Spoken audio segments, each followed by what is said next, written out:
এই মুহূর্তে যে আপডেট পাওয়া যাচ্ছে, ইরানের প্রেসিডেন্টের সঙ্গে কথা হলো প্রধানমন্ত্রী নরেন্দ্র মোদীর পরিস্থিতি নিয়ে, অর্থাৎ এই যুদ্ধের পরিস্থিতি, সামগ্রিক পরিস্থিতি নিয়ে বিস্তারিত আলোচনা হয়েছে। পরিস্থিতি নিয়ে উদ্বেগ প্রকাশ করেছেন প্রধানমন্ত্রী নরেন্দ্র মোদী। ইরানের প্রেসিডেন্টের সঙ্গে কথা হয়েছে প্রধানমন্ত্রী নরেন্দ্র মোদী। ইরানের 3টি পরমাণু কেন্দ্রে আমেরিকার হামলার পর ইরানের প্রেসিডেন্টের সঙ্গে কথা বললেন ভারতের প্রধানমন্ত্রী। একটি পোস্ট করে নরেন্দ্র মোদী তিনি বলেছেন, পরিস্থিতি নিয়ে বিস্তারিত আলোচনা হয়েছে, নতুন করে উত্তেজনা বাড়ায় উদ্বেগ প্রকাশ করেছি, অবিলম্বে উত্তেজনা প্রশমনের আবেদন জানিয়েছি। ইরানের প্রেসিডেন্টের সঙ্গে কথার পর পোস্ট করেছেন নরেন্দ্র মোদী। এই যে পোস্ট দেখছেন, এই পোস্টের মাধ্যমে প্রধানমন্ত্রী নরেন্দ্র মোদী জানিয়েছেন যে ইরানের প্রেসিডেন্টের সঙ্গে কথা বলেছেন। তিনি লিখছেন যে পরিস্থিতি নিয়ে বিস্তারিত আলোচনা হয়েছে, নতুন করে উত্তেজনা বাড়ায় উদ্বেগ প্রকাশ করেছি, অবিলম্বে উত্তেজনা প্রশমনের আবেদন জানিয়েছি। ইরানের প্রেসিডেন্টের সঙ্গে কথার পর পোস্ট করে বলেছেন প্রধানমন্ত্রী নরেন্দ্র মোদী।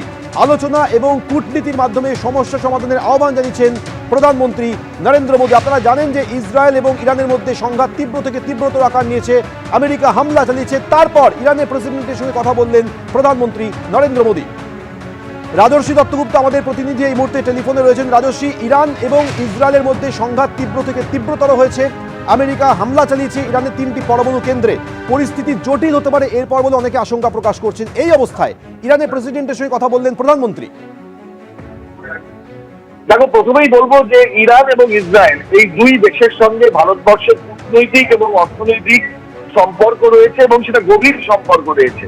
ইরানের সঙ্গে দীর্ঘদিনের সম্পর্ক ভারতবর্ষের, এবং এই প্রথম ভারতের তরফে ভারতের যে অবস্থান সেইটা কিন্তু এই যুদ্ধ সম্পর্কে পরিষ্কার করা হলো। নরেন্দ্র মোদী ফোন করলেন ইরানের প্রেসিডেন্টকে, এবং নরেন্দ্র মোদী তার এক্স হ্যান্ডেলে যে পোস্ট করেছেন তাতে পরিষ্কার বলছেন যে ইরানের প্রধানমন্ত্রীর সঙ্গে কথা হয়েছে, আমরা বিস্তারিত আলোচনা করেছি এই সামগ্রিক পরিস্থিতি নিয়ে, বর্তমান পরিস্থিতি নিয়ে, এবং আমাদের তরফে যে উদ্বেগের বিষয় রয়েছে সেটা সম্পূর্ণভাবে আমরা ব্যক্ত করেছি। এই সাম্প্রতিক যে তীব্র থেকে তীব্রতর হচ্ছে যুদ্ধ, যেটা এসকালেট করছে, অর্থাৎ তীব্রতা বাড়ছে যুদ্ধের, সেটার সম্পর্কে ভারতের উদ্বেগ পরিষ্কারভাবে ব্যক্ত করেছেন প্রধানমন্ত্রী। ইরানের প্রধানমন্ত্রীর সঙ্গে কথোপকথনে তারা বিস্তারিতভাবে আলোচনা করেছেন, এবং প্রধানমন্ত্রী যেটা বলছেন যে বারবার আমরা বলেছি যে অবিলম্বে এই যুদ্ধের তীব্রতা কমুক, ডি এসকালেশন, এই যুদ্ধের তীব্রতা কমুক এবং কূটনীতির মাধ্যমে কূটনৈতিক সমাধানের পথ বোঝা হোক, আলোচনার রাস্তা প্রশস্ত হোক এবং শান্তি ফিরুক, অস্থিরতা কমুক এবং স্থায়িত্ব বাড়ুক। এই পরিষ্কারভাবে তার এই পোস্টের নরেন্দ্র মোদী ব্যাখ্যা করেছেন।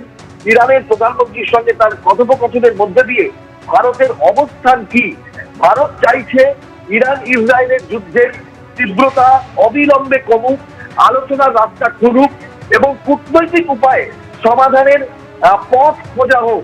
যুদ্ধ কোনো সমাধান নয়, শান্তি ফিরুক মধ্যপ্রাচ্যে এবং স্থায়িত্ব এবং অস্থিরতা যে বাতাবরণ তৈরি হয়েছে, অস্থিরতা কমে স্থায়িত্বের বাতাবরণ তৈরি হোক।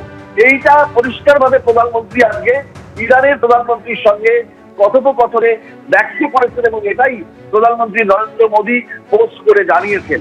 অর্থাৎ ভারত তার অবস্থান পরিষ্কার করলো, ভারত যুদ্ধ চাইছে না, ভারত চাইছে ইরান ইসরায়েলের মধ্যে যে যুদ্ধের আবহ তৈরি হয়েছে, যেটা তীব্র থেকে তীব্রতর হচ্ছে, সেটা তীব্রতা কমুক, যুদ্ধের এই যে দামামা বেজে উঠেছে সেটা আস্তে আস্তে সেটাকে ডি এসকালেট করা হোক, অর্থাৎ তার তীব্রতা কমিয়ে আনা হোক এবং দু দেশের মধ্যে আলোচনার রাস্তা খুলুক।